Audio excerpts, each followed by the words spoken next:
আজ রাতে তো মজাই মজা হইব গো তাই বাবু।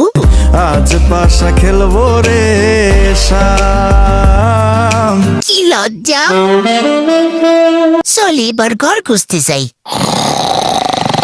আগে রান্নাঘরে ঢুকবে, আগে খাওন তারপরে শোন। এখানে একটা হাগার জায়গা আছে। হ্যাঁ, তুই বইয়া বইয়া হাগ।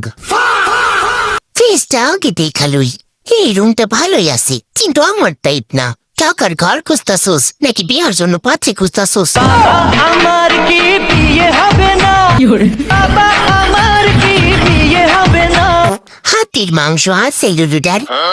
হ্যাঁ, তোর শ্বশুরে থুইয়া গেছে। এই ঘরে আবার 3টা বেড কে? এক খাটে পা, এক খাটে গা, আর এক খাটে কি মাথা থাকবো। তুই রাখিস। ঘর তো সব আছি মোটামুটি ভালোই। ওরে আমার সোনা বদির হাড্ডি, তুই রান্না করতে লাইক পড়ছোস না লুলুদার? তোমরা কি কি রান্না করবো তার লিস্টি করতেছি।